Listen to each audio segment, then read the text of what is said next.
দুনিয়ার উম্মতের দলেরা তোমরা শুনে নাও, বিবাহ যে করবা যেই পরিবারের মেয়েদের সন্তান বেশি হয়, নানির দিকে তাকায় দেখবা মেয়ের নারীর সন্তান কয়টা, দাদির দিকে তাকায় দেখবা মেয়ের দাদির সন্তান কয়টা, ফুফুর দিকে তাকায় দেখবা মেয়ের ফুফুর সন্তান কোনটা, খালার দিকে তাকায় দেখবা মেয়ের খালার সন্তান কয়টা। যদি দেখো তাদের গোষ্ঠীতে সন্তান বেশি হয়, ওই পরিবারে তুমি বিবাহটা করবা। কিন্তু বড় কপাল খারাপ এ বাঙালি মুসলমান, বর্তমান মানুষ বিবাহ দিতে গেলে অথবা করতে গেলে আগে খবর নেয় দুইটা অথবা একটা সন্তান যেই পরিবারে আছে ওই পরিবারের মেয়ে আনা দরকার। আর আবার মাঠেও পুরুষরাই শুনে, মহিলারা তেমন শুনে না। এজন্য মহিলাদের অভিযোগ যে হুজুর আমগো লাগে বয়ান করে না। আল্লাহ যেটা চান সেটা হয়, বান্দা যেটা চায় সেটা হয় না। আল্লাহ যেটা চান সেটা বান্দার খায়ের কল্যাণের জন্যই চান। আজকের পরিবেশটাও দাবি করতেছে যে বয়ানটা মহিলাদের উদ্দেশ্যে হোক, কারণ এখানে তো সেই সন্ধ্যা থেকে যেহেতু একটা পরিবেশ, বৃষ্টির পরিবেশ, এখানে বসতে পারবো কি পারবো না সেই কথা। তো মাইকের আওয়াজ মা বোনেরা শুনতেছেন। আজকে আমি 20-25 মিনিট যাই কথা বলবো মা বোনদের উদ্দেশ্যেই বলবো। এজন্য আপনারা মনোযোগ সহকারে প্রয়োজনে যায় নামাজ বিছায়া বাসায় বসে যান। আর আপনারা যারা আছেন পুরুষেরা, আলোচনা মুখস্থ করে নিজের বিবি, নিজের মেয়ে, নিজের মা, নিজের বোন এদেরকে শোনাবেন। আর না হলে মোবাইলে অডিও রেকর্ড করে শোনাবেন। আবার বক্তার ভিডিও মহিলাদেরকে দেখায়েন না, সাবধান। পরিবেশ তো বর্তমানে এমন, মহিলারা যদি হুজুরের সাথে মুসাফা করতে পারে মনে করে যে হুজুরের বরকত কঠিন লাগা লাগছে হাতের ভিতরে। নাউজুবিল্লাহ বলেন। মহিলারা যদি একটু হুজুরের সাথে কথা বলতে পারে এটা তাদের জন্য সৌভাগ্যের মনে করে। এটা কি সৌভাগ্যের নাকি এটা বিপদের? বিপদের। অথবা যে বয়ানেরা রেকর্ড করতেছে এগুলা অডিও নামায় মা বোনদেরকে শোনাবেন, ভিডিওটা ওপেন করে আবার দিয়ে দিবেন না। দেখো এই যে আমগো হুজুরে কি বলতেছে শুনো। এদিক দিয়ে বয়ান শুনবে ওরা আরেক দিক দিয়ে গুনাহ হবে। এ কাজ করবেন না। পারবো তো ইনশাআল্লাহ। সে উদ্দেশ্যে আল্লাহ পাকের কোরআনে হাকিমের এক আয়াত পড়েছি, যে আয়াতের অবস্থান 28 নম্বর পারা 10 নম্বর পৃষ্ঠা, সূরার শেষের আগের আয়াত। আল্লাহ বলেন, ইয়া আইয়ুহান নাবিয়্যু ইযা জাআকাল মুমিনাতু ইউবায়ি'নাকা আলা আল্লা ইউশরিকনা বিল্লাহি শাইআ।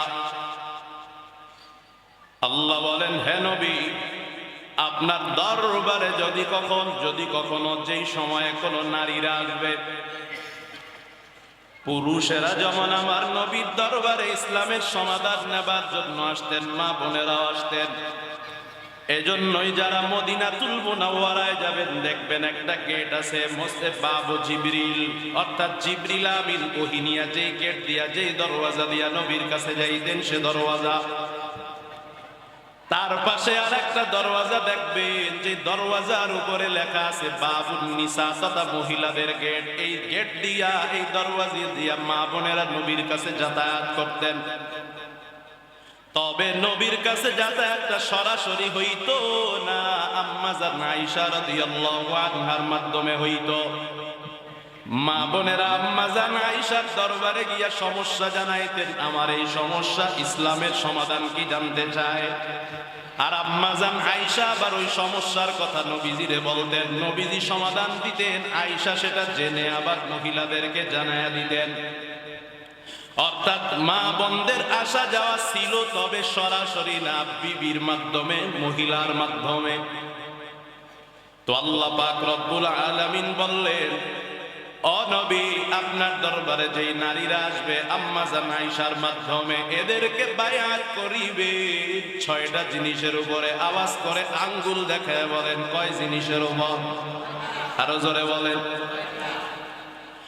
আল্লাহ তাআলা বলেন, নবী হে, এই 6টা জিনিসের বায়াত যদি কোনো নারী করে নেয়, এই 6টা অঙ্গীকার যদি কোনো নারী করতে পারে, যদি কোনো মহিলা ওয়াদা দেয় 6টা কথা মানবে, যদি কোনো নারী আপনার কাছে কথা দেয়, অঙ্গীকার করে নেয়, নবী হে ওই নারীদের জন্য আপনি আল্লাহর দরবারে ক্ষমা প্রার্থনা করবেন। আর আপনি নবী যদি আল্লাহর দরবারে কোনো নারীর জন্য ক্ষমা চান, আল্লাহ পাক ওই নারীদেরকে ক্ষমা করার জন্য আগে থেকেই রেডি হয়ে প্রস্তুত আছে। 6টা। কয়টা? আরে পদ্মার আম্মা জানে 6টা ওয়াদা আজকে আপনারা করে নিবেন। এই স্বামীর দল বিবিদেরকে 6টা ওয়াদা করাবেন, ও ভাইয়ের দল বোনদেরকে 6টা ওয়াদা করাবেন। যত নেতৃত্ব স্থানীয়, যত বাড়ি, যত ঘরে, যত কর্তা আছেন, বাড়ির কর্তারা আছেন, নারীদের এই 6টা বিষয় খেয়াল রাখবেন। আল্লাহর নবীজিকে আল্লাহ বললেন 6টা বিষয়ে আপনি নারীদের থেকে ওয়াদা নিবেন, যেই নারীরা মুমিনা হয়ে আপনার দরবারে আসা যাওয়া করতে চায়, ইউবাইউনাকা বায়াত করবেন। তবে সাহাবা একরাম পুরুষেরা বায়াত হইতেন হাতের মাধ্যমে। আম্মা জান আয়েশা রাদিয়াল্লাহু আনহা, বুখারীর হাদিসে স্পষ্ট লেখা আছে, আম্মা জান আয়েশা বলে দিয়েছেন নারীরা যে নবীর দরবারে বায়াত হয়েছেন এটা ছিল মুখে মুখে বায়াত। নবীর হাতের সাথে কোন নারীর হাত স্পর্শ হয় নাই, কোন নারীর হাতে স্পর্শ লাগে নাই। আম্মা জান আয়েশা বলে স্পর্শ ছাড়াই মায়ার নবী পর্দার বাহির থেকে নারীদেরকে বায়াত করেছেন, ওয়াদা নিয়েছেন। 1 নাম্বার, আলা আল্লাহ ইউশরিকনা বিল্লাহি শাইআ, কোন নারী যেন আল্লাহর সাথে কাউকে শরীক না করে। আল্লাহর সাথে শরীক আবার কি করে? তাই উপরে আল্লাহ, নিচে ইল্লাহ। নারীরা কয় বেশি, আপনারা না শুনলে কি হয়েছে? আমি শুনছি, আছে না নাই? আমি এক মাদ্রাসা চালাই না, আয়েশা বলে হুজুর উপরে আল্লাহ, নিচে আপনার কাছে দিয়ে গেলাম, উপরে আল্লাহ আছে, নিচে আপনি আছেন। কান্না নাউজুবিল্লাহ। কত বড় ফাইজলামি আর কত বড় শিরকি কথা। তার মানে উপরে আল্লাহ অর্ধেক আর নিচে আপনি অর্ধেক, আর নাইলে কমপক্ষে আল্লাহ 80% আর আপনি 20%। এ কথার কি ফলাফল তো এটাই দাঁড়ায় নাকি বলে? উপরে আল্লাহ, নিচে আল্লাহ, সর্বদা আল্লাহ, সবকিছুতে আল্লাহ। আল্লাহ ছাড়া সাহায্যকারী, করনেওয়ালা, ভালো মন্দের ক্ষমতা রাখতেওয়ালা না উপরে কেউ আছে, না নিচে কেউ আছে, না ডানে কেউ আছে, না বামে কেউ আছে। সব কিছুর মালিক একমাত্র কে? আল্লাহ। 2 নম্বরে আল্লাহ তাআলা বললেন ও নবী ওয়ালা ইয়াসরিকনা, নারীদের থেকে আপনি ওয়াদা নেন, নারীদেরকে বায়াত করান। হে নবী, নারীরা যেন চুরি না করে। মুফাসসিরিন ইকরাম কিতাবের মধ্যে লেখেন নারীরা আবার কোন ধরনের চুরির সাথে জড়িত থাকে। কয় স্বামীর সম্পদ চুরি করে। স্বামীর সম্পদ এক জায়গায় টাকা রাখা আছে, স্বামীরে না বলে সেটা কাউকে দিয়া দেয়। অনেক নারী আছে বাবার বাড়িতে পাচার করে। নাই নাই, আল্লাহর জন্য বললেন কোন নারী যেন চুরি না করে, অর্থাৎ স্বামীর সম্পদ যেন স্বামীর অবর্তমানে স্বামীকে না জানায় খরচ না করে। স্বামীর জন্য আল্লাহ পাক তার তৌফিক যে নিয়ামত দিয়েছে, স্বামীর অবর্তমানে চুরি করে যেন তার সুন্দর জন্য কাউকে না দেখায়। স্বামীর অবর্তমানে স্বামীর কোনো কথা যেন চুরি না করে। অনেক সময় মা বোনেরা কথা চুরি করে, স্বামীর থেকে কথা লুকায়। আছে না নাই? পরিবারে একটা ঘটনা ঘটে গেল, স্বামীরে মা বোনেরা জানাইলো না, চুরি করলো। এই কথাও যেন মা বোনেরা চুরি না করে। এক কথায় স্বামীর কোনো জিনিস যেন স্বামীর থেকে না লুকায়, স্বামীর মনোমতি সাপেক্ষেই সব যেন করে।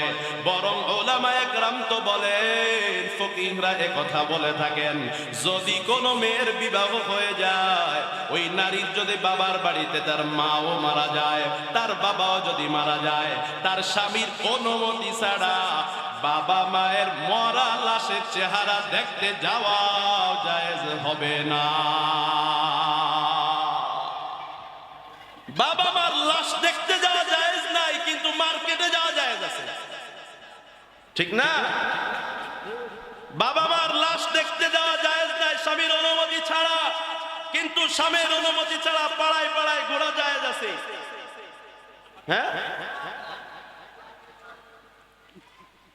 কথায় আমি লম্বা আলোচনা করতে পারবো না, সময় কোন সংক্ষেপ রে বাজান।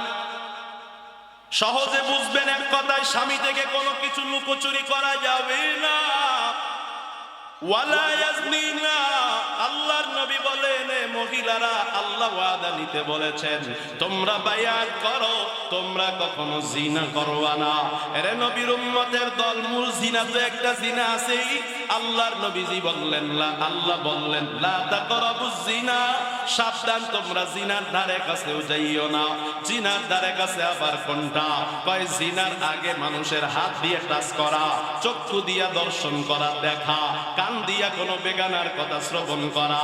নবীর উম্মতের দল মুফাসসিরিন ইকরাম লিখেছেন কোন নারী যদি ঘরের মধ্যে নিজের ইজ্জত আবরু হেফাজত করে, চোখের জিনা না করে, তথা চোখ দিয়ে আল্লাহ যেটা নিষেধ করেছেন সেটা না দেখে, কান দিয়ে আল্লাহ যেটা শ্রবণ করতে নিষেধ করেছেন সেটা যদি শ্রবণ না করে, পা দিয়া যেখানে হেঁটে যেতে আল্লাহ আল্লাহর রাসূল নিষেধ করেছেন, কোন নারী যদি পা দিয়ে হেঁটে সেখানে না যায়, কোন নারী যদি এ জাতীয় জিনা থেকে বেঁচে যায়, ওই মহিলার স্বামীর জিনা থেকে বাঁচাটা আমার মাওলা সহজ করে দেয়।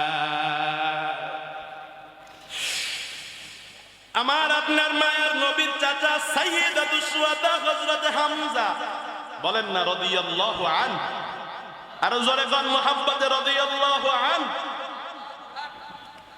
যাকে সাইয়্যিদাতুশ শুহাদা বলা হয়, শহীদদের সর্দার, ওই উহুদের ময়দানে হযরতে হামজার কবর এখনো আছে রে বাজার। উহুদের ময়দানে যুদ্ধ শেষে হযরতে হামজার লাশ সহ অন্যান্য সাহাবীদের লাশগুলা নিয়ে নবী মদিনার দিকে রওনা হয়েছেন। মদিনার জান্নাতুল বাকিতে উহুদের শহীদদেরকে দাফন করবেন। আল্লাহ পাকের অনুমতি নিয়ে উহুদের জমিন, উহুদের পাহাড় কান্না করে আর কয়, মায়ার নবী আপনি বুঝি আমার শহীদদেরকে নিয়ে রওনা হয়ে গেছে? আমার জমিনে, আমার পাহাড়ে যে সাহাবীরা শহীদ হয়েছে গো নবী, এদের শহীদের দেব মুবারকটা আমি উহুদের জমিন নিয়ে গর্ব করতে চাই। ও নবী, আপনার চাচা হামজার শহীদের দেহটাকে নিয়ে যাবেন না? আমার আপনার মায়ার নবী মদিনায় আর শহীদদের লাশটা নিতে পারেন নাই। উহুদের কান্না দেখিয়া আমার মায়ার নবী উহুদের শহীদদের লাশটা বাজান আমার মায়ার নবী উহুদের ময়দানে দাফন করেছেন। আল্লাহর নবী বলেছে এই উহুদের পাহাড় আমাদেরকে ভালোবাসে, আমি নবীও উহুদরে বড় ভালোবাসি। উহুদ পাহাড় একটা জান্নাতি পাহাড়। ওই উহুদের ময়দানে শহীদ হয়েছে নবীজির প্রিয় চাচা হযরতে হামজা রাদিয়াল্লাহু আনহু। ওই হযরতে হামজার দেহ মোবারক থেকে সিনাটাকে, বুকটাকে ফেড়ে ফেড়ে কলিজাগুলা নিয়া, পিত্তিগুলো নিয়া, ফেফসা পিলাইগুলো নিয়া ওই কাফেররা, বেঈমান মুশরিকরা চাবায়া চাবায়া চাবায়া চাবায়া খেয়েছে। আবু সুফিয়ানের বিবি হিন্দ, যার নাম আমরা যাকে হিন্দা বলে জানি, ওই আবু সুফিয়ানের বিবি নবীজির চাচার কলিজাটা দিয়া গলার মালা বানায়া ঝুলায়া খেলা করেছেন, আনন্দ ফুর্তি নাচ করেছেন। এরে নবীর উম্মতের দল, চিন্তা করে দেখেন, যেই মহিলা নবীজির চাচার কলিজাটা চাবায়া খাইলো, নবীজির চাচার কলিজা দিয়া, দেহের অঙ্গ প্রত্যঙ্গ দিয়া নিজের গলার মালা বানাইলো, একটু বলবেন আপনারা ওই মহিলা কি ভালো না খারাপ? আরো জোরে। সে যে কাজটা করেছে কম খারাপ না বেশি খারাপ? বুঝা বললেন কিন্তু ভালো করে। হিন্দা আবু সুফিয়ানের বিবি নবীজির চাচার কলিজা দিয়ে মালা বানিয়েছে। এক পর্যায়ে সে মুসলমান হয়েছে। নবীর দরবারে সেও তো মহিলা আসার পরে নবীজি এই ৬টা ওয়াদা যখন নেয়, হিন্দা এত খারাপ মহিলা হবার পরে আশ্চর্য হয়ে যায়, নবী গে আপনি আমাকে ওয়াদা করাচ্ছেন আমি যেন জিনা না করি। ও নবী, একটা মহিলা কি আবার জিনা করতে পারে নাকি? আশ্চর্য। যে নবীজির চাচার কলিজা চাবায়া খায়, অঙ্গ প্রত্যঙ্গ দিয়া গলার মালা লাগায়, এত খারাপ সেও বলতেছে নবী। স্বাধীনা কোন নারী, সতীনা কোন নারী, ভালো কোন নারী কি আবার জিনা করতে পারে নাকি? এটা আবার আপনি কি বলতেছেন?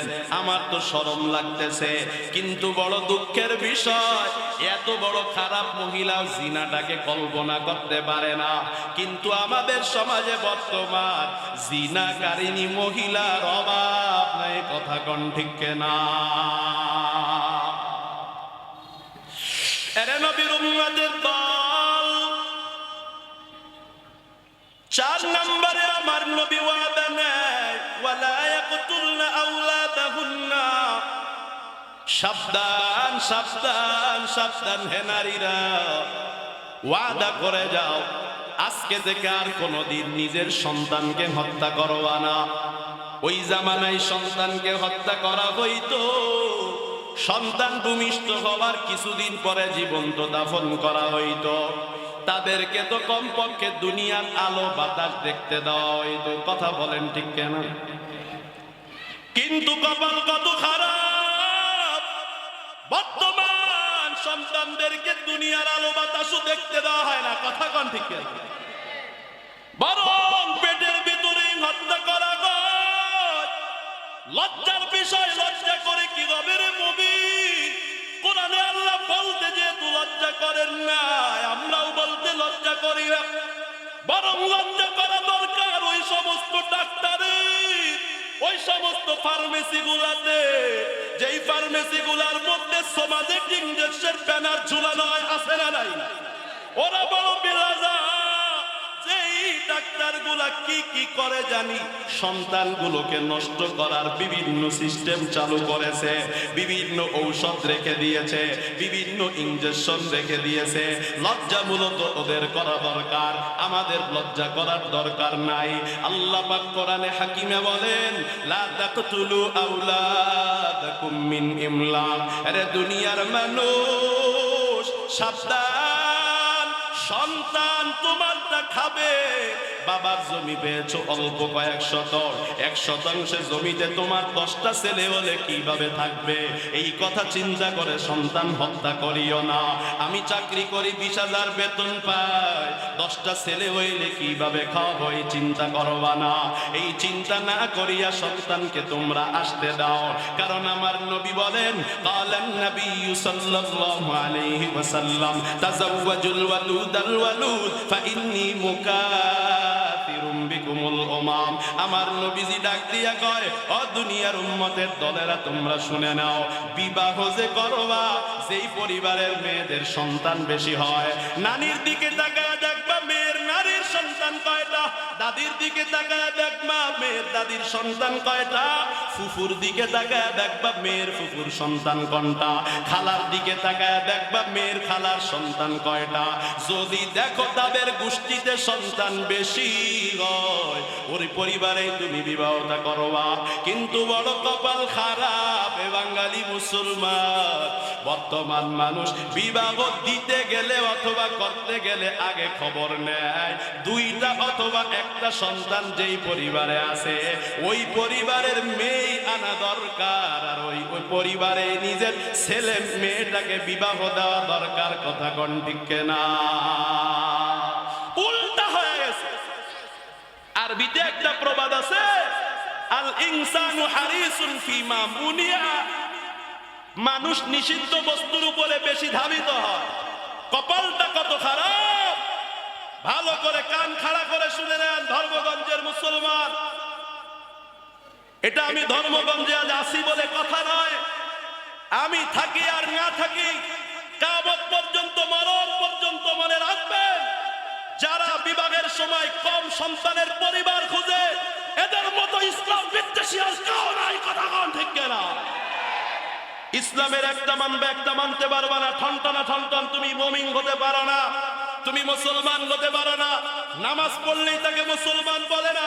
এজন্য আমি পার্সোনালি মাঝে মাঝে বলি যে আলেম ছাড়া দুনিয়ায় দিনদার নাই। এটা আমি একটু বাড়ায়াই বলি। কেন বাড়ায়া বলি? আজকেও একজন অফিসে বলতেছিলাম, আমার একজন নিকট আত্মীয় সারা বছর রোজা রাখে, কিন্তু মানুষ টাকা পায়, ঋণ আছে, ঋণের টাকা পরিশোধ করে না। ভাই কত আলেমও তো আছে যে সারা বছর রোজা রাখে না। আমি শ্রেষ্ঠ, আমি সারা বছর রোজা রাখি, অথচ সারা বছর নয়, পুরা জীবনের রোজাকে জান্নাতে নিতে পারবে না যদি কারোর কাছে 1 টাকা ঋণ থাকে। 1 টাকা ঋণ থাকে। এটাই হলো সাধারণ মানুষের দিনদারি। নামাজ পড়ে চান্দি গরম, বিবাহের সময় ছোট পরিবার খুঁজো কেন? বেয়াদব কোথাকার! এই ইসলাম তোমাকে কে শিখিয়েছে? তুমি খাওয়াবা না, খাওয়াবে কে? খাওয়াবে কে বলেন?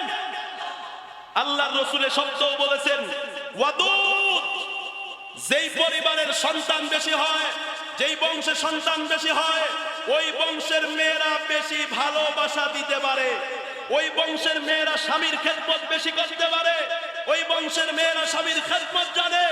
যেই বংশের সন্তান কম, ওদের দিলটা পুঁটি মাছের মতো, হৃদয়টা সংকীর্ণ, ওই পরিবারে আত্মীয়তা করবেন তো আপনি কিপটার কি দেখছেন? ওদের মতো কিপটা পৃথিবীতে কেউ নাই, যে নিজের সন্তানকে খাওয়ানোর ভয়ে গর্ভের মধ্যে সন্তানকে হত্যা করতে পারে।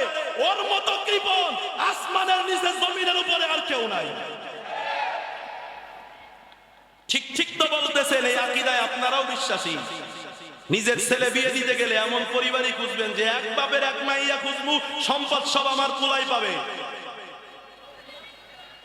এক বাপের এক পুলা খুঁজবো, কোনো ঝামেলা নাই। ঝামেলা আরো বেশি মিয়া, ঝামেলা আরো বেশি। কয়েকটা ভাই এগিয়ে আসবে, কয়েকটা ননদ থাকবে, বিপদ আপদে এগিয়ে আসবে, বাবা মার খোঁজ খবর সবাই মিলে রাখবে। ছেলে একটা ইনকাম করে 20,000, বাবা মার ওষুধের খরচ 30,000। এখন করবেটা কি? অশান্তির শেষ নাই। যদি ছেলে হয়তো 10টা, এক এক ছেলে 2,000 করে টাকা দিলে হয়ে যাইত। মুহতারাম হাজির, আজ এই সন্তান কম থাকার কারণে পরিবারে পরিবারে অশান্তি দেখা দিয়েছে। দায়িত্বহীন করতে বলবো, লাগামহীন সন্তান দিবেন, 10টা সন্তানের বাবা হবেন। আরে এক হাফেজের বাবা হলে যদি হাসরের ময়দানে 1 মুকুট পান, 10 হাফেজের বাবা হলে হাসরের ময়দানে 10টা মুকুট পাবেন। আপনার গাবি, আপনার গরু পালে, যত গরু বাড়ে তত আপনার মর্যাদা বাড়ে। গর্ব করে বলেন, গার্মেন্টসে যত শ্রমিক বাড়ে ততই গর্ব বেড়ে যায়, আমার শ্রমিক বেশি। দোকানে যত কর্মচারী বাড়ে ততই তার মর্যাদা বেড়ে যায় যে আমার শ্রমিক বেশি। সন্তানের ক্ষেত্রে কেন নয়? সন্তান বেশি হলেও তো আপনার মর্যাদা বাড়ার কথা, আপনার গর্ব বাড়ার কথা, অথচ আপনি গর্ব করেন না, রাসূল গর্ব করেন। রাসূল কি কয়? ফা ইন্নী মুকাতিরুম বিকুমুল উমাম, হে আমার উম্মতের দলেরা, হাসরের ময়দানে আদম নবী গর্ব করে বলবেন আমার এতগুলা উম্মত আছে। মুসা নবী গর্ব করে বলবেন আমার উম্মত এত বেশি, এতগুলা উম্মত আছে। এক এক নবী গর্ব করে করে করে করে বলবেন যে আমার উম্মত এতগুলা। আমার নবীজি কয় বেশি বেশি সন্তান নিবা, বেশি বেশি সন্তানের বাবা হবা, বেশি বেশি সন্তানের মা হবা। আমি নবীর একটা লাভ আছে, আমি নবীর দিলটা শান্ত হবে। হাসরের ময়দানে আমি দাঁড়ায় সব নবীদের সামনে ঘোষণা করব আমার উম্মত বেশি। নবীর উম্মতের দল, আমার আপনার সন্তান বেশি হওয়ার কারণে যদি আমার নবী একটু গর্ব করতে পারে, আমার থেকে সৌভাগ্যশীল আর কে আছে? আমাকে নিয়ে আমার নবী গর্ব করবে, এর থেকে বড় বিষয় আর কি হতে পারে রে বাজা? এর থেকে খুশির বিষয় আর কি হতে পারে রে বাজা? ওরে পর্দার অন্তরালের আম্মা জান, মনটা কি চায় না আপনারে নিয়ে আমার নবীজি হাসরে গর্ব করবে রে?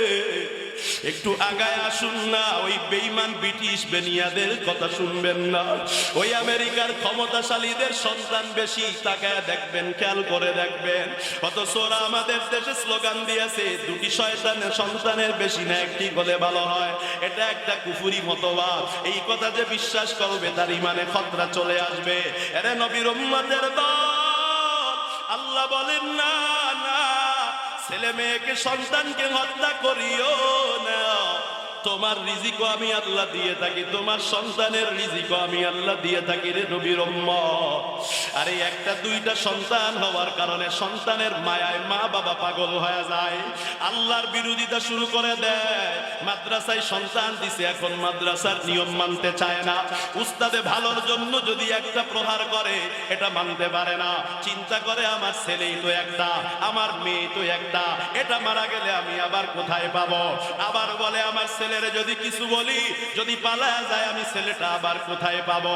10টা সন্তান যাদের ভাই, ওরা বলে তোর মতো একটা ছেলে না হলেও আমার কোনো আসে যায় না, মাদ্রাসায় পড়বি, হাফেজ হবি, আলেম হবি, নাই তোর মতো পোলা আমার লাগবে না।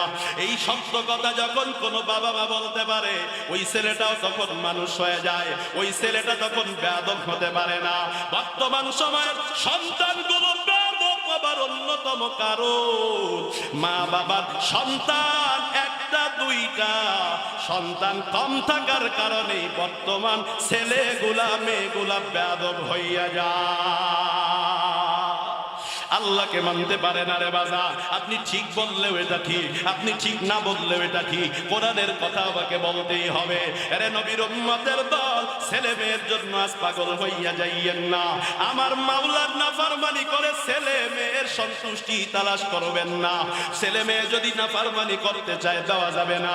ছেলে মেয়ে যদি কোরআন কিতাব শিখতে না চায়, ওই ছেলেরে আর ছেলে বলে পরিচয় না দিলে আপনার কি আসে যায়? আপনি ভাবতেছেন ও তো আমার থেকে হাতছাড়া হয়ে যাবে, আজ হোক আর কাল হোক ছেলে আপনার হাতছাড়া হবে তো হবেই, হাসরে হলেও আপনার হাতছাড়া হবে। ওই হাসরে আপনার বিরুদ্ধে তখন বিচার দায়ের করবে, আপনারে জাহান্নামে দেওয়ার জন্য সুপারিশ করবে। আরে নবীর উম্মতের দল, ও ধর্মগঞ্জের আমার মা বোন, সন্তানের প্রতি মায়া কমাইয়া দেন, ইসলাম অনুযায়ী মায়া করেন। আল্লাহ আল্লাহর রাসূল যেভাবে সন্তানকে মায়া করতে বলেছেন সেভাবে মায়া করেন, এর অতিরিক্ত সন্তানকে মায়া করতে যাবেন না। সাহাবায়ে কেরামের ঘটনা বুখারী শরীফ থেকে আপনাদেরকে শুনিয়ে দিই। হাদিসের ইবারত সময় সংক্ষেপের কারণে বলতে পারলাম না, শুধুমাত্র তরজমাটা বলে যায়। আমার নবীজি হাদিসে ডাক দিয়া কয়, হযরতে আবু তালহা রাদিয়াল্লাহু তাআলা আনহুর হাদিসটা হযরতে আনাস ইবনে মালিক রাদিয়াল্লাহু আনহু বর্ণনা করেছেন। হযরতে তালহা একটি সন্তান তার বিবির গর্ভ থেকে প্রসব হয়েছে, ফুটফুটে সন্তানটা রেখে এবার হযরতে আবু তালহা জীবিকার তাগিদে বাইরে যায়। আগের মতো মোবাইল ছিল না, আগের মতো এখনের মতো চিঠির ব্যবস্থা ছিল না। আবু তালহা জীবিকার তাগিদে মরুভূমিতে বের হয়ে যায়। মা হঠাৎ করে তাকাইয়া দেখে আমার ছোট্ট বাচ্চাটা দুনিয়া থেকে কেমন জানি চলে যাবে রে। বাচ্চাটা জ্বরটা এতটা বেড়ে গেল, এখন আমার সন্তানের জীবন চলে যাবে, আমার স্বামীটা বুঝি আমার সন্তানকে কোলে নিতে পারবে না। আবু তালহার বিবি ধৈর্য ধারণ করে বসে আছে। ঠিক সন্ধ্যাবেলায় হযরতে আবু তালহা ঘরের মধ্যে যখন ফিরেছে, ঘরের মধ্যে ঢোকার সঙ্গে সঙ্গে আবু তালহা রাদিয়াল্লাহু আনহুর বিবি গামছা নিয়ে আসছে, স্বামীর শরীরের ঘামগুলো মুছে দেয়, স্বামীকে একটু ঠান্ডা পানি খাওয়ায়, স্বামীর জামা কাপড়গুলো খুলে দেয়, পাখা নিয়ে স্বামীরে বাতাস করে রে। স্বামীর রিসিপশনটা কত সুন্দর করে বিবি করে। বর্তমান আমাদের মা বোনেরা হোটেলে রিসিপশন করে, রেস্টুরেন্টে রিসিপশন করে, ট্রেনে রিসিপশন করে, বিমানে রিসিপশন করে।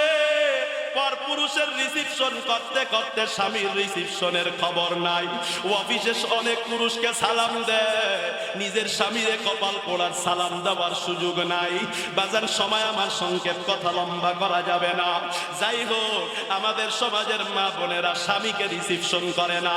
হযরতে আবু তালহার বিবি স্বামীরে সুন্দর করে রিসিপশন করে। স্বামী বলে আমার বাচ্চাটা কেমন আছে? বিবি বলে না মারা গেছে। বিবি বলে তোমার বাচ্চাটা আগের থেকে আরো আরামে আছে, কারণ নাবালেগ বাচ্চা মারা গেলে যেহেতু জান্নাতে যায়, এজন্য বলে এখন সে আরামে আছে। স্বামী এবার ঘরের মধ্যে আসছে, স্বামীর এবার সুন্দর করে খানা দানা খাওয়াইছে। স্বামীর জরুরত হয়েছে, অর্থাৎ স্বামীর সহবাসের প্রয়োজন হয়েছে। বিবিকে আহ্বান করেছে, একটু ভালো করে খেয়াল করবেন ও মা, ছেলে মারা গেছে আর মা এদিক দিয়া স্বামীর কেমন খেদমতটা করতেছে। আমাদের মা বোনেরা বলে সন্তানের জন্য দাপাইতে দাপাইতে কাঁদতে কাঁদতে স্বামীর খবর রাখতো না। ও মা, এটা ইসলাম না রে মা। সন্তানের জন্য স্বামীর খেদমত ভুলে যাবেন, এটা আপনার জন্য না রে। আপনার স্বামী খুশি থাকলে আপনার জন্য জান্নাত, ছেলে মেয়ে খুশি থাকলে জান্নাত, এমন হাদিস নবী বলে না। আবু তালহা বিবিরে নিয়ে বিছানায় গিয়েছে, জরুরতটা পূরণ করেছে। আবু তালহা রাদিয়াল্লাহু আনহুর বিবি স্বামীরে গোসলখানায় নিয়া শরীর ডলে ডলে গোসল করায়া দিয়েছে। কাপড় চোপড় গুলো খুলিয়া আবার শুকনা কাপড় গুলো স্বামীর শরীরে পরায়া দিয়েছে। এখানে কত স্বামী এমন আছে রে, জীবনে তার বিবি তারে একটা কাপড় পরায়া দেয় নাই। কথা বলেন, আছে না নাই? এরে পর্দার মা, আপনার কাজকে বলে গেলেন। আমার নবীজি বলতেন, তোমরা বাসায় যাবার আগে আগের থেকে খবর দিয়ে যাবা।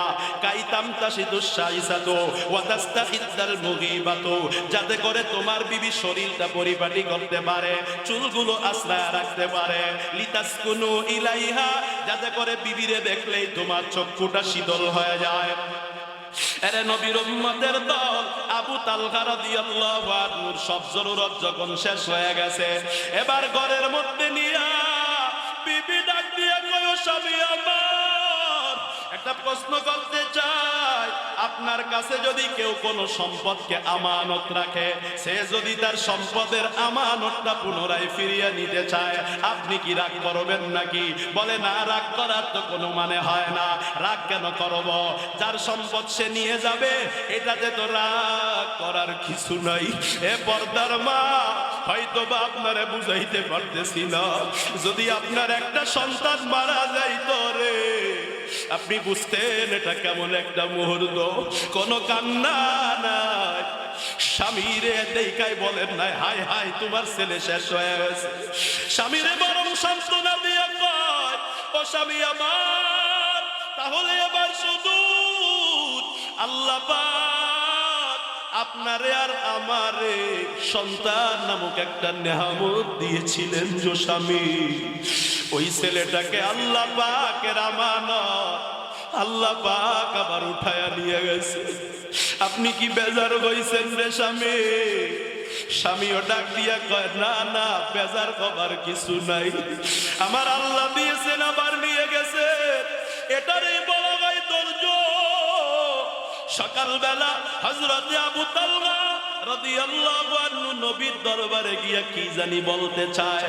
আমার নবী কয়, আবু তালহা, তুমি কি জানি বলতে চাও, আমি তো বুঝে ফেলেছি। তুমি তোমার বিবি গতকালকে কি করেছে এটাই তো বলতে চাও। কয়, ইয়া রাসূলুল্লাহ, এটাই বলতে চায়। আমার নবী কয়, ও আবু তালহা রে, তুমি বলার আগেই তোমার বিবির প্রতি খুশি হইয়া আমার আল্লাহ জিবরিল আমিনের মাধ্যমে তোমার বিবির পূর্ণ ঘটনাটা আমি নবীকে আগে থেকেই জানিয়ে দিয়েছে। এরে পর্দার আম্মা জান, সব কিছু বেঁচে রেখে যদি এমন স্বামীর খেদমত করতে পারে, সন্তান যদি হত্যা করা বন্ধ করতে পারেন, তাহলে এমনই আল্লাহ পাক আপনাদের প্রতি রাজি খুশি হয়ে যাবে, 1 মিনিটের মধ্যে শেষ হয়ে যাবে।